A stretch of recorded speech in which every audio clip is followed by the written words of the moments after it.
Hey guys, this is me Asmita Shukla and you're watching SS Coaching Classes YouTube channel. Today we are going to deal with the chapter Atomic Structure of class 11th. इस chapter में हम पूरा atom के बारे में पढ़ेंगे और चलिए स्टार्ट करते हैं। इंट्रोडक्शन। एटम की जो एग्जिस्टेंस थी वो स्टार्टिंग इनिशियली इंडियन और ग्रीक फिलोसोफर 400 BC के अराउंड बताए थे हमको कि मतलब एटम की एटम एक नाम की भी कोई चीज़ होती है।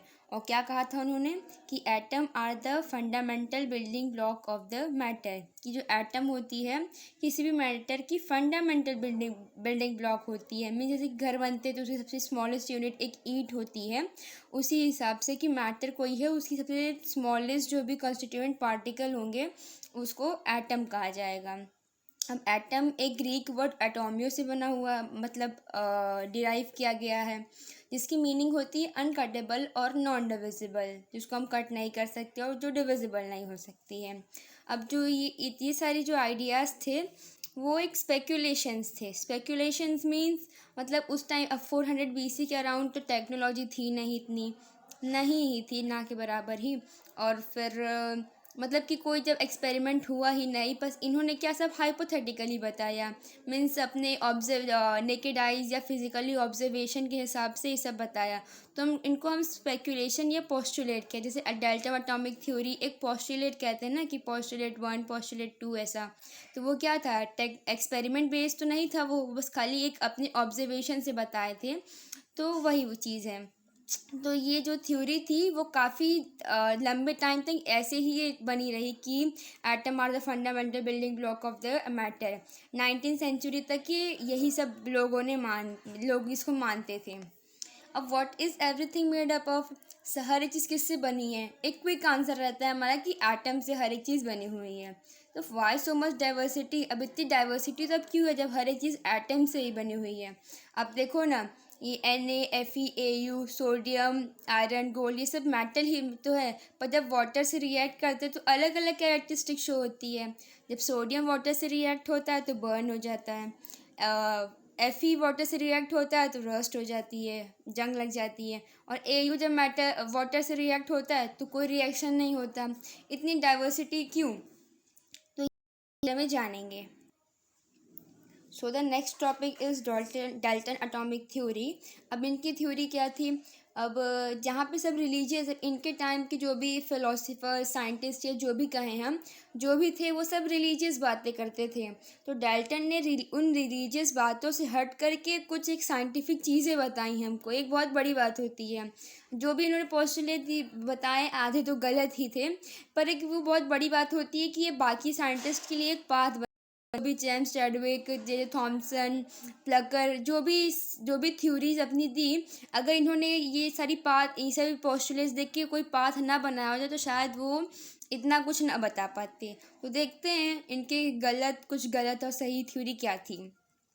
Atoms are the tiny particles, matters made up of tiny particles called atom. Matter की सबसे टाइनी पार्टिकल क्या है? एटम। और एटम्स ऑफ, जो कि गलत था, आगे बताया जाएगा।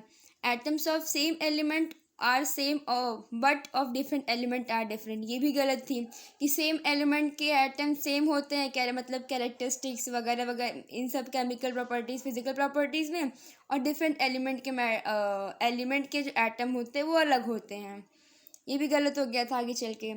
अब ये बहुत इम्पॉर्टेंट है, इसमें एम्स या नीट में क्वेश्चन आ चुका है कि एटम्स ऑफ ए और बी, अगर ए के एटम्स और बी के एटम्स आपस में रिएक्ट करते हैं तो कोई कंपाउंड एटम बनाते हैं, नॉट मॉलिक्यूल। मॉलिक्यूल वर्ड तो ये डाल्टन एटॉमिक थ्योरी जब दी गई थी तो उस टाइम मॉलिक्यूल वर्ड आया ही नहीं था। और जो ये कंपाउंड वो एटम बनता है वो फिक्स्ड रेशियो, मास रेशियो से बनता है। ठीक।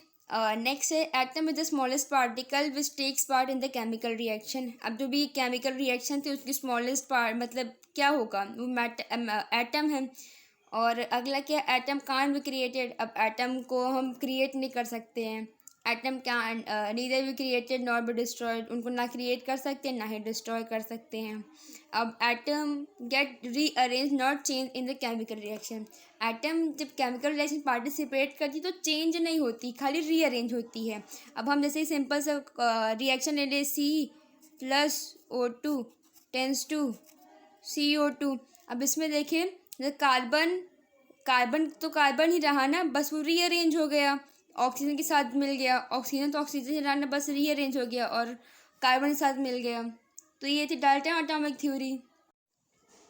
तो अगली टॉपिक हम ड्रॉबैक देखते हैं कि डाल्टन एटॉमिक थ्योरी के ड्रॉबैक्स क्या थी. तो उन्होंने आइसोटोप्स का डिस्कशन नहीं किया था, ना ही आइसोबार का डिस्कशन किया था. तो यहाँ पे हम आइसोबार भी लिख देते हैं. ठीक, तो जैसे कि उन्होंने कहा था ना, atoms of same elements are same. अब isotopes atom of same element तो सेम तो है नहीं, और आइसोबार भी नहीं कि डिफरेंट एलिमेंट के डिफरेंट हो, मतलब आइसोबार भी एग्जिस्ट करती हैं. जैसे आइसोटोप्स का देखिए, ये प्रोटियम, ड्यूट्रियम और ट्राइट्रियम. एक्चुअल प्रोनाउंसिएशन तो इसका प्रोशियम, ड्यूट्रियम और ट्राइशियम होता है, पर हम ले लैंग्वेज में जो भी बोलें. तो अब देखो, अगर हम वाटर की बात कर लें, अगर वाटर में हम प्रोटियम यूज़ करें तो कोई दिक्कत नहीं, जो नॉर्मल वाटर रहेगा. अगर ये ड्यूट्रियम यूज़ करें तो बहुत हैवी वाटर बन जाएगा, और अगर हम ट्राइशियम यूज़ कर लें तो बहुत ज़्यादा पॉइजनस हो जाएगा, इंटरनल ब्लीडिंग कर देगा, और विदिन 10 सेकेंड इंसान की मौत हो सकती है. तो हम देख सकते हैं कितने ज़्यादा डिफरेंस आ रहा है कि मतलब उनकी पहली थ्योरी गलत हो गई. और दूसरी तो ये बहुत कॉमन है कि एटम कैन डिवाइड इनटू सब atomic particle, electron, proton, neutron, positron, neutrino, और ऐसे और भी सारे हैं जो भी इनके सब एटॉमिक पार्टिकल्स हैं. तो वो हम आगे थोड़ा बहुत पढ़ेंगे, बहुत ज़्यादा डिटेल में वो भी नहीं है. तो अब हम देखते हैं कि कैथोड रे ट्यूब एक्सपेरिमेंट कैसे थी. हालांकि इनका मेन क्रेडिट तो सब लोग जे थॉमसन को देते हैं, पर एक्चुअल में जूलियस प्लकर ने इस एक्सपेरिमेंट को किया था. कैथोड रे की डिस्कवरी जूलियस प्लकर ने की थी, पर जे थॉमसन ने कैथोड रे के बारे में बताया था कि व्हाट वाज इट, मतलब एक्चुअल में वो क्या है, कैसी बनी है, क्या कैरेक्टरिस्टिक्स हैं. तो इसलिए क्रेडिट इनको चली जाती है. अब देखते हैं जूलियस प्लकर ने किया क्या. तो सिंपल सा उन्होंने एक चेम्बर लिया. सिंपल सा नहीं, उस टाइम तो बहुत ज़्यादा कॉम्प्लिकेटेड ही रहा होगा, मतलब इतना कुछ सोचना, कि ये एक चेम्बर लिया और उसको एक हाई वोल्टेज में से कनेक्ट कर दिया. अब इस चेम्बर में वैक्यूम लगाया गया, जिससे वो इस चेम्बर के प्रेशर कंट्रोल में कर सकते थे. तो उन्होंने क्या किया कि प्रेशर को काफ़ी लो रखा, ऑलमोस्ट 10⁻³ ATM प्रेशर पे. ये ATM है. और जो हाई वोल्टेज था उसको करीबन 10⁴ वोल्टेज रखा.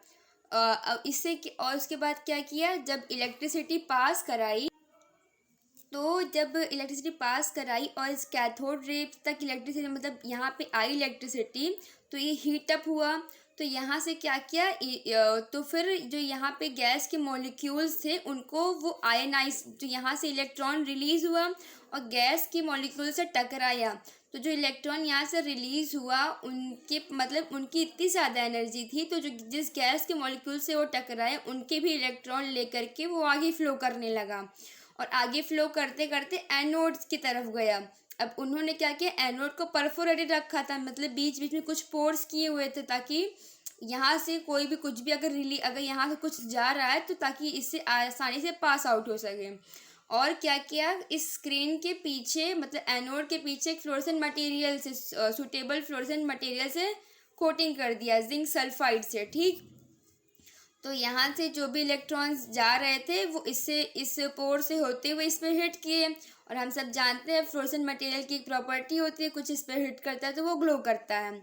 तो फिर जब ये कैथोड रे जा रही थी तो इस पर ये हिट किया और ये ग्लो करना स्टार्ट हुआ.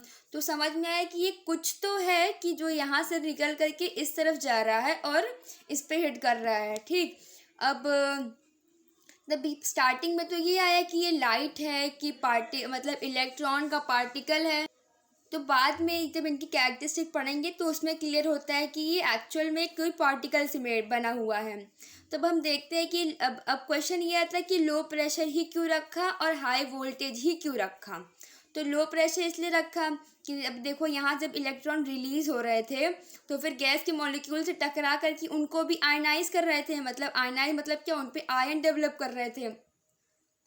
तो फिर अगर ज़्यादा गैस के, अगर हाई प्रेशर होता, ज़्यादा गैस के मॉलिक्यूल्स होते तो ज़्यादा टकरा मतलब ज़्यादा कोलिजन होता, तो ज़्यादा डिस्टर्बेंस होती, तो मे बी इनका पाथ स्ट्रेट ना होता, कुछ डाइवर्ट हो जाता। कुछ इन सारे डिस्टर्बेंस को दूर रखने के लिए इन्होंने लो प्रेशर रखा।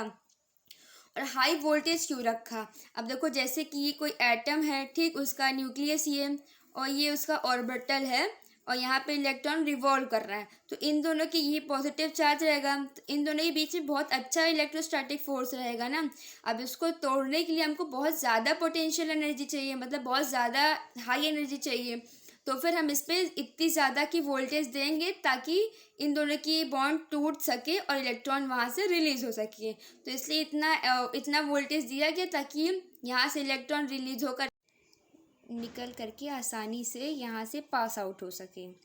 तो ये इतने एक्सपेरिमेंट इन्होंने की, तो यहाँ से इतनी डिस्कवरी हुई कि हाँ, तो हाँ एक चीज़ ये रहता है, ये मिथ रहता है कि सब लोग कहते हैं कि कैथोड से कैथोड रे निकलती है और एनोड तक जाती है या एनोड की तरफ जाती है।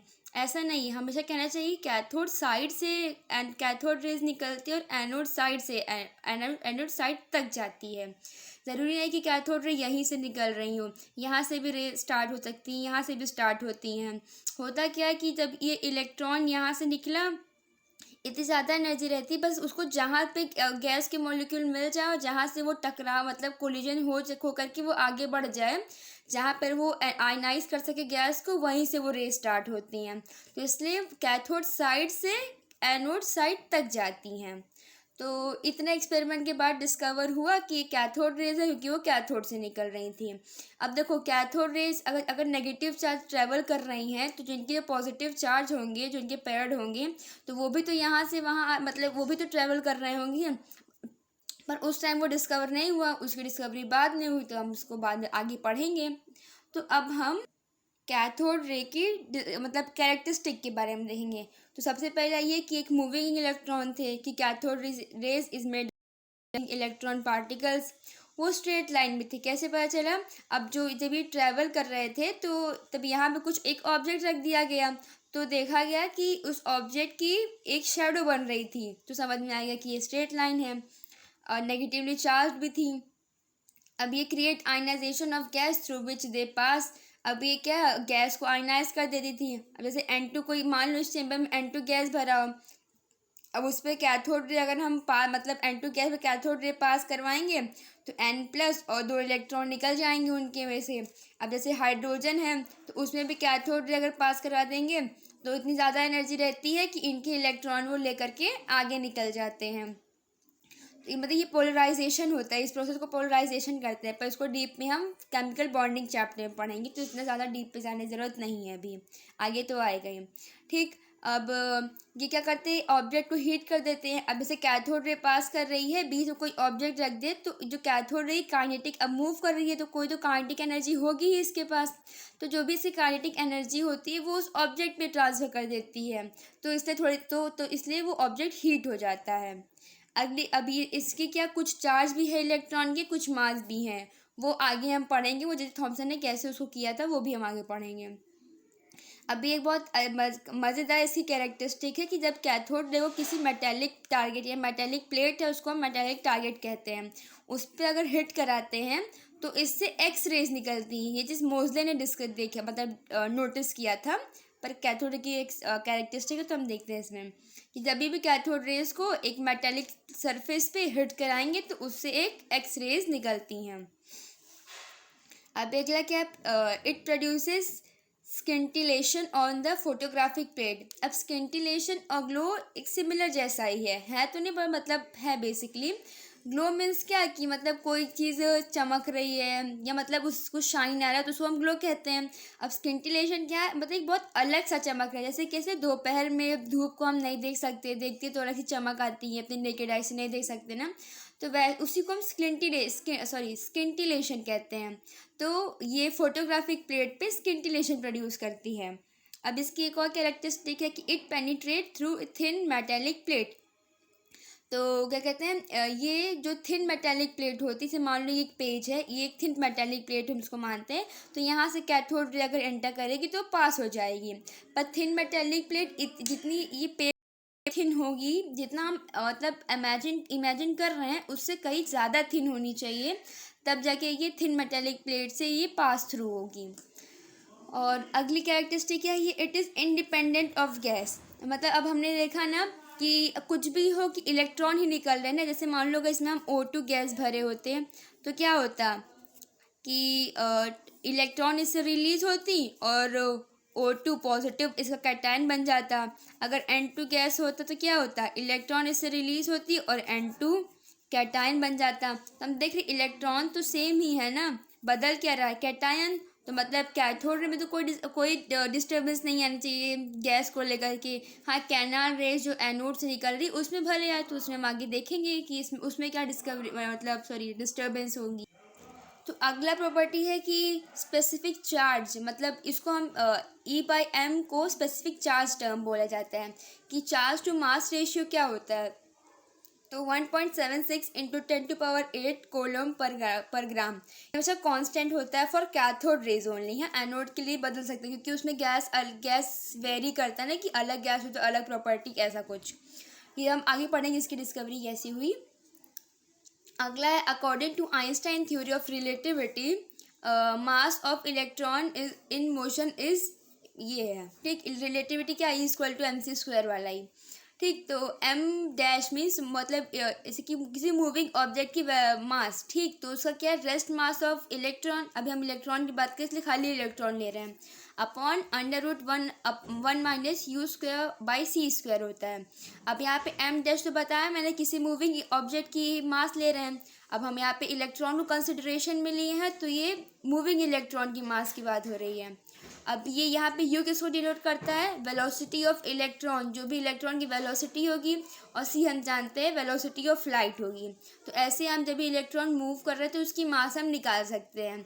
अब इससे हम कुछ और दिमाग लगा सकते हैं। अगर किसी पॉइंट पे इलेक्ट्रॉन इतना तेज़ मूव करे कि वो लाइट के स्पीड के बराबर हो जाए, जब U=c हो जाए तो हम क्या, देखो U=c, ये =1 हो जाएगा, तो 1 - 1 0 हो जाएगा। तो हम इतना जानते हैं ना, किसी कोई भी नंबर अपॉन 0 = इन्फाइनाइट। तो जो फिर जो मूविंग इलेक्ट्रॉन का जो मास हो जाएगा वो इन्फाइनाइट चला जाएगा।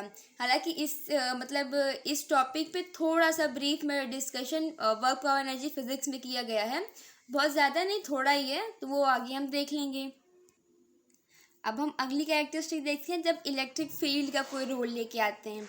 अब जब उस चेम्बर में हम ऊपर की तरफ पॉजिटिव चार्ज मतलब प्रोवाइड करें और नीचे की तरफ नेगेटिव चार्ज प्रोवाइड करें, तो हम क्या देखेंगे, मतलब जब इलेक्ट्रॉन गन, उसको साइक्लोट्रॉन कहते हैं। इस पर भी क्वेश्चन आए हैं कि मतलब इलेक्ट्रॉन गन को क्या कहते हैं, या ऐसे कुछ घुमा करके क्वेश्चन नीट में। तो क्या, जब इलेक्ट्रॉन गन से हम कैथोड रे का मतलब रिलीज करवाएंगे तो हम एक डेविएशन देखेंगे कि कुछ इस तरह से पाथ कैथोड रेज अपना जनरेट कर लेगा, और इस पाथ को हम क्या कहते हैं, पैराबोलिक पाथ। ये मैथ वाले बच्चे आगे पढ़ेंगे, मैथ्स कोऑर्डिनेट ज्योमेट्री में, और बायो वाले बच्चे तो मैथमेटिकल टूल में से बताया ही जाएगा। तो अब इसमें हम तो इस पाथ को पैराबोलिक पाथ कहते हैं। अब इसकी तो मान लो यहाँ से यहाँ डिस्टेंस इसकी y मान लेते हैं और इसकी इतनी डिस्टेंस x मान लेते हैं। तो हम देखते हैं जो y = मैग्नीट्यूड ऑफ E, ये सब वेक्टर में हम लोग पढ़ेंगे, अच्छे से पढ़ा होगा आपने कि ये मैग्नीट्यूड ऑफ E है। E मीन्स का इलेक्ट्रिक फील्ड। हाँ, तो इलेक्ट्रिक फील्ड की मैग्नीट्यूड इंटू इलेक्ट्रॉन का charge upon 4 into kinetic energy of cathode rays into x², x यहाँ पे जो डिस्टेंस थी। तो इतना इसमें न्यूमेरिकल आया, सीधे खाली फॉर्मूला बेस्ड न्यूमेरिकल है, आया था कंपटीशन एग्जाम में। तो अब इससे हमको ये समझ में आएगा, जो y है वो इन्वर्सली प्रोपोर्शनल है काइनेटिक एनर्जी के, कि ये बढ़ेगा तो ये घटेगा, ये बढ़ेगा तो ये घटेगा। तो अगली प्रॉपर्टी हम देखते हैं कि मैग्नेटिक फील्ड से रिलेटेड है। हाँ, तो अब मैग्नेटिक फील्ड की बात करते हैं। अब जब उस चेम्बर में अगर हम मैग्नेटिक फील्ड, इसको हम B से डिनोट करते हैं उस वेक्टर साइन, अब क्योंकि ये सब वेक्टर क्वांटिटी है। तो जब मैग्नेटिक फील्ड लेकर के आते हैं तो अब इसमें एंगल का रोल रहता है। उसमें एक्स और वाई से मतलब था, डिपेंडेंट थे, और इसमें एंगल की डिपेंडेंट थे। कि जब कैथोड रे की जो मतलब एक इमेजिनरी हम लाइन मतलब समझ लेते कि एक इमेजिनरी लाइन है, उसमें कैथोड रे एंटर कर रही है। तो जब उस इमेजिनरी लाइन से कैथोड रे की एंटर का जो एंगल लगा वो 90 के इक्वल हुआ, तो फिर वो कैथोड रे आगे चल के इस कुछ सर्कुलर पाथ बना लेगा, जिसकी रेडियस आर होगी। अब इस आर को फाइंड करने में भी दिमाग लगाने का है कि क्या, मास of electron into velocity of electron upon charge of electron into magnetic field. ठीक, तो अब ऐसे हम इस आर का एक सर्कल बन जाएगा। हाँ, तो अब दूसरा एक ये होगा, अगर मान लो 90 डिग्री से एंगल इक्वल नहीं हुआ तब, तो अगर 90 डिग्री से एंगल इक्वल नहीं हुआ तो कुछ इस तरीके से जिगजैग पाथ वो एक्वायर कर लेगा, और उस जिगजैग पाथ को हम हेलिकल पाथ कहते हैं। ठीक, तो क्या आज के लिए इतना ही। तो कैथोड, तो इतनी सब हमने खाली कैथोड रे कैरेक्टरिस्टिक देखी। तो कहा जाता है कि मतलब कि एटॉमिक स्ट्रक्चर के बारे में अभी खाली 5% इंसान जानता है, इतना ही अभी डिस्कवर हुआ है। तो अभी आप तो खाली अभी जितना पढ़े तो कुछ भी नहीं था, तो इतने में ही आप समझ गए होंगे कि ये तो कहते हैं सब बेसिक चैप्टर है। तो अब बेसिक पर से विश्वास उठ जाएगा कि जो हम लोग समझते हैं कि बेसिक समझना हमेशा आसान ही होता है, तो समझ में आ रहा होगा। और आपने ये नोटिस किया होगा कि केमिस्ट्री की चैप्टर जो क्लास 11th में फर्स्ट और सेकंड है, अगर दोनों को मिला ले और क्लास 9th की पूरी केमिस्ट्री मिला तो दोनों इक्वल ही है। तो आप सिलेबस का समझ सकते हैं कि क्लास 9th की पूरी केमिस्ट्री और क्लास 11th का खाली 2 चैप्टर के बराबर है। तो आप अपना लेबर उस हिसाब से दुगना तिगुना 4 गुना जो भी 5 गुना अपनी पोटेंशियल हो उस हिसाब से लगाएं। सो पढ़ते रहें। All the very best.